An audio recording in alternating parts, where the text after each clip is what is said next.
รียบสู้ลูกครูและครูนังปกไม้บองอ้อมแต่ออกนี้ได้กับปงตุสนาวิทย์เอามือนี่ยังบ้านชั่วอังเกลราคุณพูดสิมาสันนี้เล็กเชื่อชั่วอันตรายนี่ขนมชั่วเสื่อจันทรีที่บ้านเอาหมุนไทยได้ปุ๋ยยังจังปรำเนี้ยเมื่อปีสกอลวิจัยไลภูมิพนมเปญมหาวิทยาลัยสังคมศาสตร์มนุษยศาสตร์ในเดปาร์ตมองประวัติวิจัยและนักน้อมดอยบรรดัดเลยสิร้องงานนี้ปุ๋ยยังมีการศึกษาสายเรียวมวยจากทางนังประสานนักเกบใจและปุ๋ยยังประดาวสำคัญแต่เลือจองประสาทนังสถาปัตยกรรมจองดังทาประสาทมวยนี้มีอัตนัยอย่างโดยมัดได้ต่อยังตัวตุสนาวิทย์เอามวยนี้จังออกเนี่ย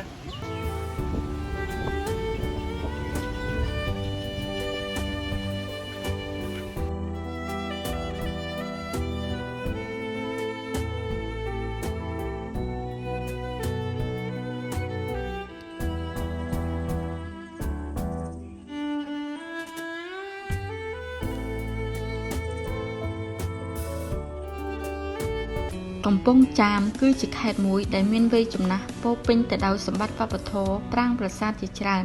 នៅក្នុងចំណោមប្រាសាទយ៉ាងច្រើននោះក៏មានប្រាសាទនគរបាជ័យមួយផងដែរតែប្រាសាទនគរបាជ័យនេះគឺជារមណីយដ្ឋានប្រវត្តិសាស្ត្រមួយដ៏ល្អឯកដែលស្ថិតនៅក្នុងទីរួមខេត្តកំពង់ចាមប្រាសាទនេះត្រូវបានកសាងឡើងដោយព្រះបាទជ័យវរ្ម័នទី7នៅចុងសតវត្សទី12និងបញ្ចប់ទៅវិញនៅសតវត្សទី13នៅក្នុងរចនាបថបាយ័នដើម្បីឧទ្ទិសថ្វាយព្រះពុទ្ធសាសនាមហាយាននៅក្នុងពេលនេះនាងខ្ញុំសូមធ្វើការលើកឡើងអំពីទីតាំងប្រាសាទប្រវត្តិប្រាសាទប្លង់ប្រាសាទសិល្បៈនិងទេវកថារបស់ប្រាសាទនគរបាជ័យនេះទីតាំងភូមិសាស្ត្រប្រាសាទនគរបាជ័យប្រាសាទនគរបាជ័យស្ថិតនៅក្នុងឃុំចង្ហុកស្រុកកំពង់សៀមខេត្តកំពង់ចាមដែលវាមានរយៈចម្ងាយ122គីឡូម៉ែត្របើយើងជិះពីរាជធានីភ្នំពេញនិងមានរយៈចម្ងាយ 2.2 គីឡូម៉ែត្រពីទីរួមខេត្តកំពង់ចាមរឿងទាក់ទងនឹងដំរីរបស់ប្រាសាទនគរបាជ័យរឿងទាក់ទងនឹងដំរីដែលសិល្បករខ្មែរបង្ហាញនៅក្នុងចំណោមតួអង្គព្រះមហាក្សត្រយើងមិនអាចកំណត់បានថាតួអង្គនេះត្រូវនឹងតួអង្គព្រះពោធិសត្វអង្គណាមួយនោះទេពួកនេះអាចដកស្រង់ចេញពីរឿងជាដកខ្លះជាអាចដូចជារឿងចតុន្តៈជាដកមហាជនុជាដកនិងរឿងមហាវេស្សន្តរជាដកជាដើមនៅក្នុងរឿងចតុន្តៈជាដកព្រះពោធិសត្វជាស្ដេចដំរីមួយដែលមានឈ្មោះថាចតុន្តៈរស់នៅក្នុងព្រៃជាមួយនឹងដំរីចំនួន8000ទៀតជាបរិវារនិងមហេសីទាំងពីរតែនាងជាប្រពន្ធទី2មានការអោនអន់ចិត្តនឹងដំរីចតុន្តៈយ៉ាងខ្លាំងដោយសារតែនាងគិតថាព្រះពោធិសត្វស្រឡាញ់ប្រពន្ធដើមជាងខ្លួនទើបធ្វើឲ្យនាងមានចិត្តចងគំនុំជាមួយនឹងព្រះអង្គក្រោយមកនាងបានធ្វើបន់ជាមួយនឹងព្រះចៃកពុទ្ធហើយបានអធិដ្ឋាននៅមុនពេលស្លាប់ថានៅជាតិមុខសូមឲ្យកើតមកជាមហេសីរបស់ព្រះមហាក្សត្រហើយនឹងបញ្ជាឲ្យព្រានព្រៃតាមមកសម្លាប់យកភ្លុកដំរីពោធិសត្វទៅឲ្យនាងលុះនាងស្លាប់ទៅក៏បានកើតជាមនុស្សព្រមទាំងបានក្លាយជាមហេសីរបស់ស្ដេចនគរព្រានរាសីគ្រានោះនាងក៏ធ្វើជាមានជំងឺហើយសូមឲ្យព្រះមហាក្សត្រជ្រើសរើសព្រានព្រៃដើម្បីទៅប្រមាញ់ដំរីចតុន្តៈព្រានព្រៃបានធ្វើដំណើរដល់ទីដែលដំរីព្រះពោធិសត្វអាស្រ័យហើយក៏បាញ់ទៅលើដំរីចតុន្តៈចិត្តធ្លាយចេញតាមខ្នងធ្វើឲ្យព្រះអង្គស្រែកឮសន្ធឹកពេញព្រៃពេលនោះដំរីទាំងអស់បានមកដល់តែត្រូវព្រះពោធិសត្វបញ្ជាទៅតាមរកសត្រូវនៅទីផ្សេងដោយសារព្រះអង្គមិនចង់ឲ្យដំរីទាំងអស់ដឹងថាសត្រូវនោះស្ថិតនៅខាងក្រោមព្រះអង្គលុះដំរីទាំងអស់ចេញទៅផុតព្រះពោធិសត្វក៏សួរពីមូលហេតុទៅកាន់ព្រានព្រៃនេះដែលនាំឲ្យព្រានព្រៃមកបាញ់ព្រះអង្គពេលនោះព្រានព្រៃបានរៀបរាប់ប្រាប់នៅដំណើររឿងទាំងអស់រីឯព្រះពោធិសត្វលុះដឹងការថាមូលហេតុបណ្ដាលមកពីគំនុំរបស់មហេសីរបស់ខ្លួនដូច្នេះក៏ព្រមឲ្យព្រានព្រៃសម្លាប់យកភ្លុកគូទាំងថ្វាយព្រះមហេសីនៅក្នុងពេលនោះទៅចំណែកឯនៅក្នុងរឿងមហាជនុជាដកវិញព្រះពោធិសត្វមានព្រះនាមថាមហាជនុបានភៀសប្រកាយទៅរស់នៅជាមួយអាចារ្យទិសាបាមកតាំងពីមិនទាន់ប្រសូតដោយសារមានការដណ្ដើមរាជរបស់បិតាព្រះពោធិសត្វ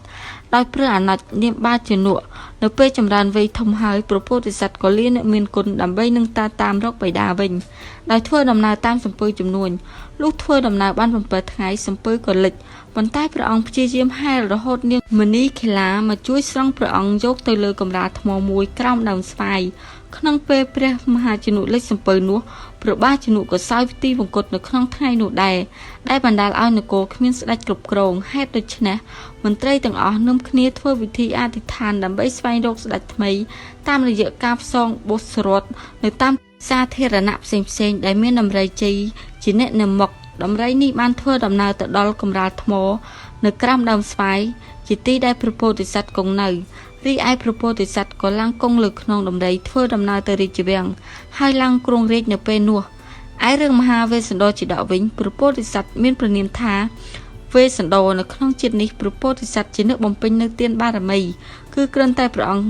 កើតមកចាប់បដិសន្ធិក្នុងផ្ទៃមេដាបានធ្វើឲ្យមេដានឹកចង់ដាក់ទាននៅពេលព្រះពោធិសត្វប្រសូតមកភ្លាមព្រះអង្គបានសំមាសពីមេដាធ្វើជាទានមួយរំពេចហើយចាប់តាំងពីពេលនោះមកព្រះអង្គតែងតែសុំទ្រព្យសម្បត្តិពីមេដាបិតាដើម្បីធ្វើជាទានជារៀងរាល់ថ្ងៃគួររំលឹកថានៅថ្ងៃដែលព្រះអង្គប្រសូតនេះគឺមានដំរីមួយក្បាលបាននឹមកូនដំរីមួយឈ្មោះបច្ចេយនិកជាដំរីមួយដែលមានឈ្មោះបច្ចេយនិកជាដំរីមួយដែលធ្វើឲ្យមានភ្លៀងធ្លាក់និងនគររីកចម្រើនមកថ្វាយដល់ព្រះពោធិសត្វនៅគ្រាមួយនោះនៅពេលដែលនគរក្លឹងរាសមានកើតគ្រោះទុរភិក្សទើបជនទាំងឡាយសុំឲ្យព្រានជាតំណាងពួកគេមកសុំដំរីបច្ចេយនិកពីវេស្សន្តរពេលនោះព្រះពោធិសត្វកំពុងគង់ពីលើដំរីធ្វើដំណើរតាមផ្លូវស្មុំទាំងនោះក៏មកស្ទាក់ដំណើរហើយសុំដំរីនេះពីព្រះអង្គរីឯព្រះពោធិសត្វក៏បានដាក់ទានដំរីដល់ពួកព្រាននេះនគរក្លឹងរាសនៅពេលនោះទៅហេតុការណ៍នេះបានធ្វើឲ្យអ្នកស្រុកនគរទាំងអស់មានការខឹងសម្បារនឹងព្រះពោធិសត្វហើយសូមឲ្យព្រះបាទស្រីសញ្ជ័យបំបរព្រះពោធិសត្វទៅក្នុងព្រៃ ប្រាសាទនគរបាជ័យឬហៅថាប្រាសាទវត្តនគរមានប្លង់រាងជាចតុកោណកែងបែរមុខទៅទិសខាងកើតនិងមានបណ្ដោយពីលិចទៅកើតប្រមាណ421ម៉ែត្រនិងមានទទឹងពីជើងទៅត្បូងប្រមាណ371ម៉ែត្រប្រាសាទនេះមានកំផែង4ជាន់ហើយដែលចន្លោះកំផែងទី4និងបរិវេណទី3មានទំហំទីធ្លាធំទូលាយចំណែកឯថែវទី2ត្រូវបានសាងសង់ភ្ជាប់នៅជិតគ្នានាំឲ្យផ្ទៃចន្លោះបរិវេណទី1និងទី2តូចចង្អៀតទូប៉ម4ត្រូវបានសាងសង់នៅក្នុងថែវទី1តាមទិសធំទាំង4ហើយនៅទូប៉មកណ្ដាលមួយទៀតដែលធ្វើឲ្យថែវទី1កាន់តែមានផ្ទៃតូចចង្អៀតបន្ថែមទៀតនៃប្រាសាទពីកើតទៅលិចមិនអាចចែកប្រាសាទនេះជាពីរចំណែកស្មើគ្នានោះទេពោលគឺខិតទៅជិតប៉ែកខាងជើងដែលជាហេតុនាំឲ្យទូប៉មកណ្ដាលងាកខិតទៅជិតទូប៉មខាងជើងចំណែកឯអទតឹងពីជើងទៅត្បូងនោះក៏ចែកប្រាសាទនេះជាពីរចំណែកពុំស្មើគ្នាដែរពោលគឺលំអៀងខិតទៅជិតប៉ែកខាងលិចដែលនាំឲ្យទូប៉មកណ្ដាលខិតជិតទៅទូប៉មខាងលិចប្រាសាទនេះត្រូវបានបែងចែកជា4ផ្នែកផ្នែកទី1គឺកំផែងទី4កំផែងនេះមានប្រវែងពីលិចទៅកើត421ម៉ែត្រគុណនឹងទទឹងពីជើងទៅត្បូង371ម៉ែត្រកំផែងទី4នេះមានសភាពខូចខាតនិងទ្រុឌទ្រោមជាខ្លាំងហើយបើយើងនិយាយអំពីកំផែងនេះវិញមានទីធ្លាធំទូលាយព្រមជាមួយនឹងវត្តពីរផងដែរគឺវត្តនគរបាជ័យខាងក្នុងនិងវត្តនគរបាជ័យខាងក្រៅកំផែងផ្នែកទី3កំផែងនេះមានបណ្ដោយ151ម៉ែត្រគុណនឹងទទឹង115ម៉ែត្របើយើងធ្វើដំណើរចូលតាមទិសខាងកើតឬខាងលិចយើងនឹងឃើញគោបារៈចំនួន2នៅតាមផ្លូវនៃច្រកចូលដែលគោបារៈនេះនៅមានភាពល្អយើងអាចឃើញទាំងក្បាច់រចនានិងចម្លាក់នៅមានភាពល្អស្អាតនៅឡើយចំណែកឯកំពែងយើងឃើញថាមានសភាពបាក់បែកជាច្រើនហើយនៅក្នុងបរិវេណកំពែងនេះយើងឃើញមានស្រះទឹកចំនួន2ដែលមានទំហំ20ម៉ែត្រគុណនឹង20ម៉ែត្រឬគេហៅថាស្រះឈូកហើយក្រៅពីស្រះឈូកនេះយើងក៏ឃើញមានសំណង់បាក់បែកជាច្រើនទៀតដែលយើងពុំអាចសម្គាល់បានឡើយកំផែងផ្នែកទី2កំផែងនេះមានបណ្ដោយ66ម៉ែត្រគុណនឹងទទឹង60ម៉ែត្រហើយនៅផ្លូវនៃច្រកចូលយើងនឹងឃើញព្រះនរាយណ៍និងព្រះអលុវកេសវរៈនៅសងខាងហើយនៅកំផែងនេះក៏មានភាពបាក់បែកជាខ្លាំងផងដែរឥឡូវយើងចូលមកកាន់ផ្នែកខាងក្នុងដែលជាផ្នែកទី1នៃប្រាសាទនគរបាជ័យនេះនៅក្នុងកំផែងនេះយើងឃើញមានបណ្ដោយ43ម៉ែត្រគុណនឹងទទឹង38ម៉ែត្ររួមជាមួយនឹងការសាងសង់ទូប៉មចំនួន5ដែលទូប៉ម4ត្រូវបានស្ថិតនៅក្នុងទិសធំទាំង4គឺខាងកើតខាងលិចខាងជើងនិងខាងត្បូងរួមបញ្ចូលជាមួយទូប៉មកណ្ដាលមួយទៀតផងដែរទូប៉មកណ្ដាលនេះយើងឃើញមានការបន្ទប់ចែកដីនាសតវត្សទី16ដែលធ្វើឲ្យវាកាន់តែខ្ពស់និងលេចធ្លោជាងគេទូប៉មនេះយើងឃើញថាមានភាពនៅល្អស្អាតរួមទាំងក្បាច់និងចម្លាក់នៅលើទូប៉មផងដែរគូបញ្ជាក់ផងដែរថានៅក្នុងផ្នែកទី1នេះយើងក៏ឃើញមានព្រះវិហារមួយនៅខាងក្នុងរួមជាមួយនឹងសិលាចារឹកដែលគេដាក់នៅខាងក្នុងនេះដែលគេឲ្យឈ្មោះថាសិលាចារឹកប្រាសាទនគរបាជ័យផងដែរ ហើយនៅខាងក្រៅក្នុងខ្ញុំបាទនេះគឺជាព្រះវិហារកណ្ដាលនៃប្រាសាទនគរបាលជ័យផ្ទាល់ហើយមានវត្តមាននៅសាលាចរិកមកផ្ទាំងដែលចារតាំងពីសម័យកណ្ដាលអញ្ចឹងចង់ដឹងថាសាលាចរិកហ្នឹងមានអត្ថន័យក៏ដូចជារូបរាងយ៉ាងណាសូមទស្សនាជាមួយយើងខ្ញុំទាំងអស់គ្នានេះគឺជាសាលាចរិកការ82របស់វត្តនគរបាលជ័យឬយើងហៅថាសាលាចរិកនគរបាលជ័យដែលមានចំណាហ្នឹងគឺនៅក្នុងមហាសករាជ1488ដែលត្រូវនឹងគ្រិស្តសករាជ1566នេះគ្រិស្តសករាជហើយសាលាចរិកនេះផងដែរយើងឃើញថាមានការចារជាភាសាបាលីក៏ដូចជាភាសាខ្មែរនៅក្នុងនេះហើយចំពោះទីតាំងរបស់សាលាចរិកនេះផ្ទាល់គឺស្ថិតនៅក្នុងនៅមុខប្រាង្គកណ្ដាលនៅក្នុងព្រះវិហារនេះផ្ទាល់តែម្ដងសិលាចារឹកប្រាសាទវត្តនគរបាលជ័យយោងតាមលោកបណ្ឌិតវង្សធារានៅក្នុងសៀវភៅសិលាចារឹកកម្ពុជាសម័យកណ្ដាលបានឲ្យដឹងថាសិលាចារឹកប្រាសាទវត្តនគរបាលជ័យត្រូវបានស្ថាបនាឡើងនៅកំឡុងសតវត្សទី16មានការបរិច្ឆេទឆ្នាំ1488នៃមហាសករាជឆ្នាំខាលថ្ងៃ14រោចឧបោសថសីលខែអាសាឍ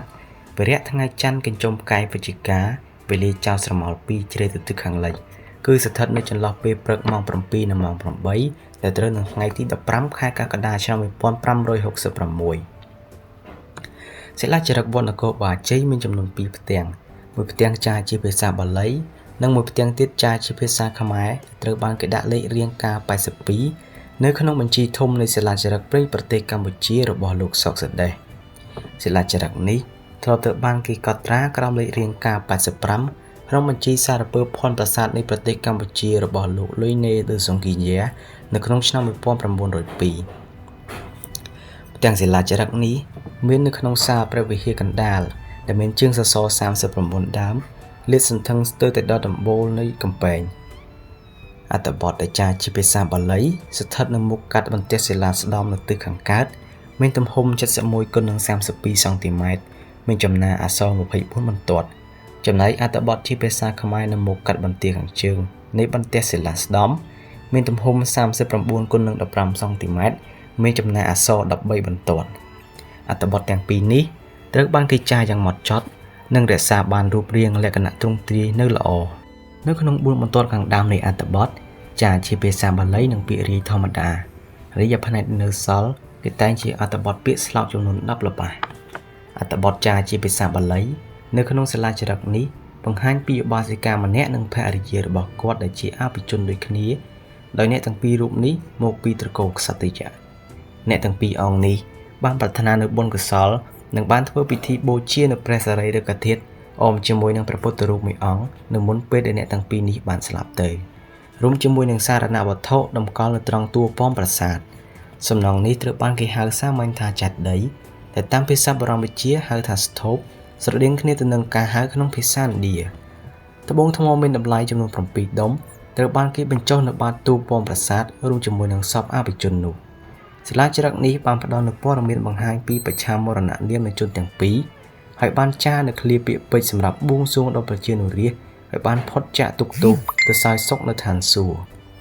នៅចុងក្រោយព្រះអង្គនឹងចុះមកចាប់កំណើតថ្មីនៅលើភពផែនដីហើយសូមដើរតាមគន្លងរបស់ព្រះពុទ្ធសិអាមេត្រីដើម្បីប្រាថ្នាកសាងភ្នោះជាព្រះសង្ឃចំណែកអត្ថបទជាភាសាខ្មែរបានឲ្យយើងដឹងថានៅឆ្នាំ1488នៃមហាសករាជនៅថ្ងៃទី14រោចឧបោសថសីលខែអាសាឍវរៈថ្ងៃច័ន្ទកញ្ចុំតារាវិច្ឆិកាវេលាចៅស្រមោល2ជ្រេទៅទិសខាងលិចគឺនៅចន្លោះម៉ោង7ទៅម៉ោង8ព្រឹកសម្ដេចអង្គញាយុវស្រីសុគន្ធបុត្របានប្រកាសពីការប្រតិស្ថានមហាសារីរិកធាតុនិងស្ថាបនាគ្រឹះសីមានៅជ័យបរៈសក្តិដែលហៅឈ្មោះក្នុងភាសាអត្ថបទជាបាលីថាជ័យបរៈសនគរដើម្បីវេប្រគេនចំពោះព្រះអរិយសង្ឃនាមកម្រតេងអញមហានិកសេនបពិតនៅទីនោះមានឈ្មោះដែលគេប្រសិទ្ធនាមតាមប្រាសាទដែលអ្នកស្រុកហៅសពថ្ងៃថាវត្តនគរដែលមានន័យថាវត្តនៃទីក្រុងត្រូវជាវត្តនៃនគរបុរាណនៃជ័យវរៈស័ក្តិដែលត្រូវបានគេកសាងព្រះវិហារបន្ថែមនៅក្នុងឆ្នាំ1566បើយើងពិនិត្យទៅលើផ្នែកបដិមានៅក្នុងប្រាសាទនគរបាលជ័យយើងឃើញថានៅក្នុងបរិវេណនៃកំពែងទី1មានរូបបដិមាទ្វារបានមួយគូបែរមុខទៅទិសខាងកើតនៃព្រះវិហារចំណែកឯកំពែងទី2នៅក្បែរក្លោងទ្វារឬគោបរៈនៅខាងឆ្វេងដៃមានរូបព្រះនរាយណ៍ដៃ4រីឯនៅខាងស្ដាំដៃវិញមានរូបអវលោកេស្វរៈដៃ8ដែលជាព្រះពោធិសត្វនៅក្នុងពុទ្ធសាសនាមហាយាន នៅចំប្រាង្គកណ្ដាលនៃប្រាសាទមានតម្កល់ព្រះពុទ្ធទ្រង់សមាធិហើយនៅខាងឆ្វេងដៃប្រាង្គនេះមានតម្កល់នៅព្រះពុទ្ធរូបទ្រង់ភ្នែនចំនួន3អង្គនិងបដិមាព្រះពុទ្ធទ្រង់ឈរក្នុងកាយវិការអភយមុត្រាមួយអង្គដែលទ្រង់គង់ឈរលើព្រះពុទ្ធបរិនិព្វានផងដែរនៅជាប់ប្រាង្គកណ្ដាលស្ថិតនៅក្រោមទូចេតិយមានបដិមា4អង្គទ្រង់ទល់ខ្នងគ្នាបែរមុខទៅទិសធំទាំង4ដែលនៅកំពែងទី2ក្នុងព្រះវិហាររូបជ័យពៅក៏មាននៅព្រះពុទ្ធរូបទ្រង់សមាធិបែរមុខទៅទិសទាំង4ដូចគ្នាដែរឥឡូវនេះយើងមកសិក្សាអំពីប្រភេទផ្តែរនៅក្នុងប្រាសាទនគរបាជ័យវិញម្ដងផ្តែរនៅក្នុងប្រាសាទនគរបាជ័យគឺត្រូវបានបែងចែកជា4ក្រុមធំៗគឺផ្តែរដែលស្ថិតនៅក្នុងក្រុមទី1ផ្តែរដែលស្ថិតនៅក្នុងក្រុមទី1គឺជាប្រភេទផ្តែរដែលបន្តលក្ខណៈ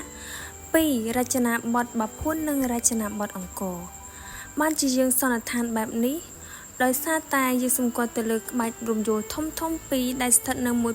1/4នៃផ្តែរនេះដែលបានបង្ហាញពីការបន្តធ្វើពីរចនាបថបាភួននិងរចនាបថអង្គរបានជាគេត្រូវបែងចែកប្រភេទផ្តែរនេះជា2ប្រភេទដោយយោងទៅតាមលក្ខណៈ2គឺទី1គឺប្រការទី2គឺរូបបុគ្គលដែលស្ថិតនៅលើប្រការនៅក្នុងប្រាសាទនគរបាជ័យគឺមានលក្ខណៈខុសប្លែកពីប្រការដែលក្នុងរចនាបថមុនដោយសាររូបប្រការនៅក្នុងប្រាសាទនគរបាជ័យគឺមានចង្កូមពីរស្រួចសងខាងនិងរាងធ្លាក់ចុះមកក្រោមទី2គឺជារូបបុគ្គលដែលស្ថិតនៅលើប្រការរូបបុគ្គលដែលស្ថិតនៅលើប្រការគឺត្រូវបានគេចាត់ទុកថាជាទេពឬជាព្រះពុទ្ធដែលស្ថិតនៅក្នុងព្រះពុទ្ធសាសនាមហាយានដូចដែលយើងដឹងហើយថាប្រាសាទទាំងឡាយណាដែលស្ថិតនៅក្នុងរចនាបថបាយ័នឬប្រាសាទទាំងឡាយណាដែលស្ថិតនៅក្នុងរជ្ជកាលរបស់ព្រះបាទជ័យវរ្ម័នទី7គឺភាគច្រើនឧទ្ទិសទៅដល់ព្រះពុទ្ធសាសនាមហាយានលក្ខណៈសម្គាល់មួយទៀតនោះគឺក្បាច់កម្រងមេឈើដែលមានរាងអង្កត់ធ្នូកោងចុះក្រោមខ្លាំងហើយមួយទៀតគឺក្បាច់កម្រងមេឈើដែលមានលក្ខណៈស្រួចឡើងទៅលើផ្តែរដែលស្ថិតនៅក្នុងក្រុមទី2ផ្តែរដែលស្ថិតនៅក្នុងក្រុមទី2គឺជាប្រភេទផ្តែរដែលស្ថិតនៅក្នុងរចនាបថបាយ័នបានជាយើងសន្និដ្ឋានបែបនេះដោយសារតែការរចនាបថដែលមានលក្ខណៈជារង្វង់ឬចង្វាយមូលដែលមានលក្ខណៈដូចជាលេខ1ហើយនៅចំកណ្ដាលនៃផ្តែរនេះគឺមានរូបប្រការដែលរូបប្រការនេះមានចង្កូមស្រួចពីរសងខាងដែលអាចបង្ហាញយើងបានថាគឺជាប្រការដែលស្ថិតនៅក្នុងរចនាបថបាយ័នហើយអ្វីដែលសំខាន់មួយទៀតនោះគឺក្បាច់កម្រងមេឈើដែលមានលក្ខណៈស្រួចឡើងទៅលើក៏ជាលក្ខណៈមួយដែលបង្ហាញពីរចនាបថដែលស្ថិតនៅក្នុងរចនាបថបាយ័នចុះមកដល់ផ្តែរដែលស្ថិតនៅក្នុងក្រុមទី3ផ្តែរដែលស្ថិតនៅក្នុងក្រុមទី3គឺជាប្រភេទផ្តែរមួយដែលមានលក្ខណៈឬការឆ្លាក់ជារឿងសុទ្ធសាធហើយផ្តែរនេះបានស្ថិតនៅក្នុងរចនាបថអង្គរវត្តនិងរចនាបថបាភួន